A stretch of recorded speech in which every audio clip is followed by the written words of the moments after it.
how can you restore hope? By starting giving opportunity. You got to let them understand the importance of manhood. We have to let these young people understand the importance of education. You can't be so full of rage that you say, well, I don't want to get involved. I don't want to get an education. You have to restore that to them. And how you restore it? Through solidarity.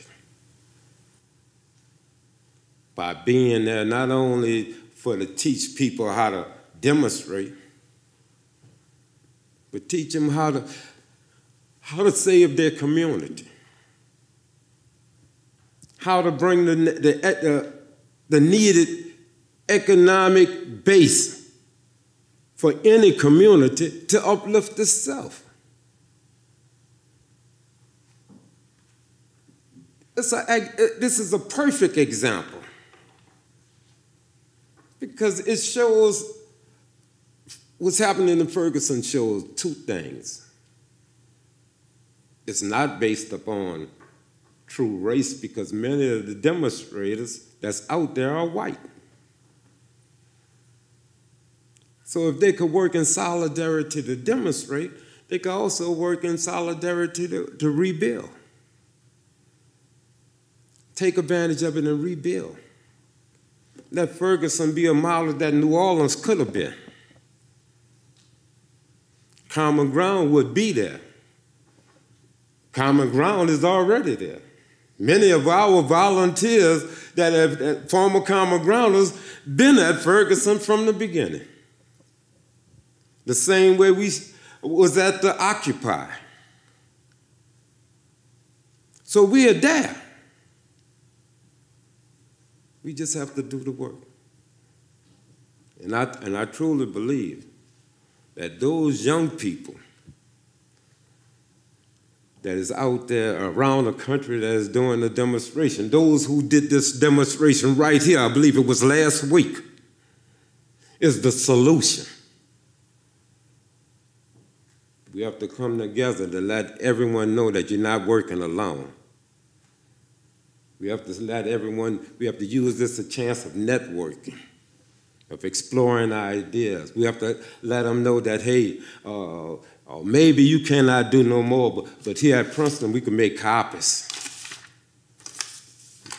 That, hey, we can restore the sewer system. We can make sure that this community is a community that is growing, that all the national attention that we're receiving, that we're going to use it in a positive way, not just to remove a police or a captain or even a whole force, but show them that we could use it in such a way that we're going to make this community become one of the aspiring communities for not just young African American people, but for people of peace and justice.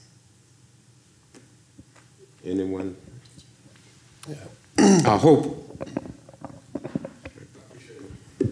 Oh, well, thank you so much for your presentation. It's very inspiring. And, my name's Jordan Camp. And the question is, next year is going to be the 10th anniversary of the Katrina events, and there'll be a lot of discussion.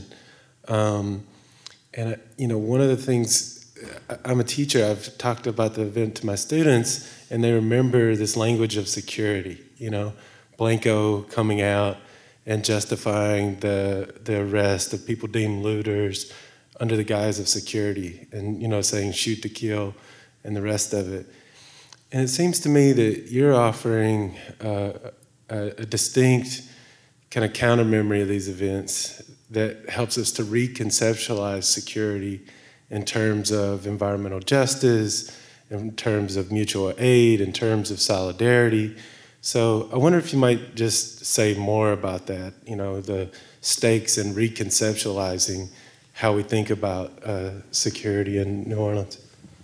You ever seen a person that say, well, hey, man, I live in a community and I'm scared somebody gonna break in my home, so I'm gonna put up burglar bars all around my home. Yeah, you'll stop a burglar from getting in. But in case of an emergency, that same security may stop you from getting out. So we have to understand. We have to look through the lens that we have to understand that there's no one solution. Right now in New Orleans, rebuilding a city under the premise that these levees that have failed us before will never fail us again. We spent enough money on repairing and building new levees that we could have restored miles of wetland. And in cases of a hurricane, every mile of wetland can absorb a foot of a tidal surge. So if you had a 40-foot tidal surge, but you had 40 miles of wetland, that's your protection. Nature have a way of protecting itself. We cannot conquer nature. Oh yeah, we could think we are, but nature have a tendency of putting us in our place. We have to learn to live within nature. We cannot build a home on a slab that's in an area that is prone to flooding. So we have to build responsible. We have to ensure that something that is lost in our schools now is restored. And that's teaching civic responsibility. That we have to wake each other up because we have been drunk too long on prosperity. It's time we sober up and move because I don't use civic responsibility anymore. I use global responsibility. And we have to understand the important role that we have been blessed and privileged to be in. Everyone in here have been blessed beyond my wildest desires and dreams.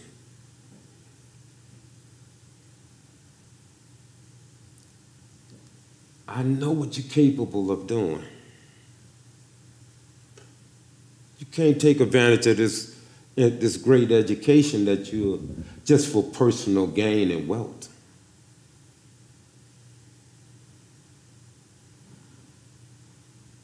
You have to understand the role that you play. And how can we restore justice? And in a just society,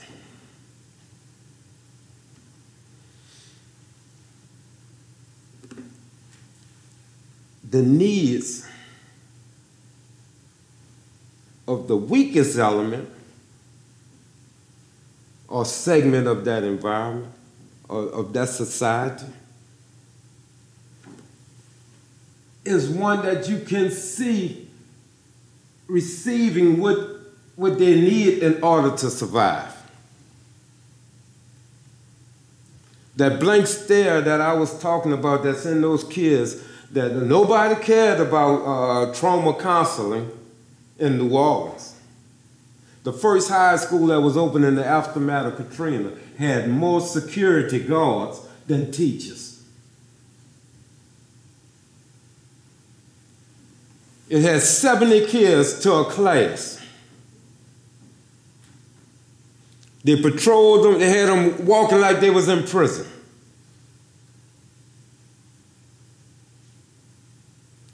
Those that was arrested Because you have to remember that one of the things that America is known for, that we do have the know-how to do. We know how to turn bad dogs into wolves. We'll take a child, and the first time that you'll find that they have been incarcerated is for a nonviolent offense. But we'll put them in an environment, the most violent environment outside of war,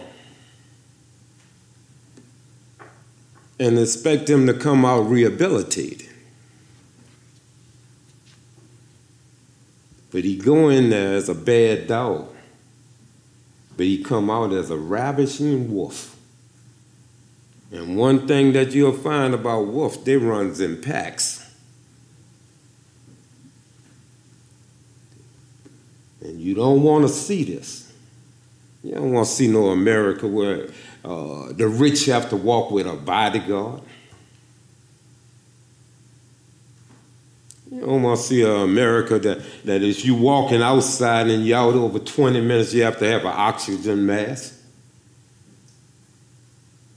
You don't want to see no days here like over in China, where you can't even see no more than a couple of blocks because of the pollution. But that's the way it's coming. But we can change this. You can change it. As an educator, you can definitely change by what you're doing now. You can't, security, the best security to prevent crime is not allowing crime to exist. But it's sad when you say that, and this is what our country say. 80% of the crime is drug related. You get rid of drugs, you get rid of 80% of the crime. But what they don't say is once you get rid of the crime, what you gonna do with all these police? Nobody gonna work themselves out of a job. Yeah, they'll throw whatever that police name under the wheels of the bus as a sacrificial lamb. But then the beat goes on. Because then we think we on one. No. We got to eliminate it. And we have to retrain. With the trillions of dollars we have spent on war, we could have used that and restored the infrastructure of this nation. We could end poverty in America by employing people at a livable wage. We could be talking about training. We could be talking about restoring hope. And if we start here, we could take it abroad. I joined the Black Panther Party when I didn't see no other hope. And it was at a time that America had declared the Black Panther Party as the greatest threat to national security. The shootout I was in New Orleans, I knew the history of Louisiana. And the history of Louisiana is when blacks pick up guns, they die. So I was willing to make that sacrifice. So I understand how the oppression that we are doing in these other nations, why individuals feel the way they feel about us. But we got to change it. And we can change it. Not by trying to beat anyone down. The best security, I truly believe, is opportunities. Start giving people opportunities, and that will bring hope.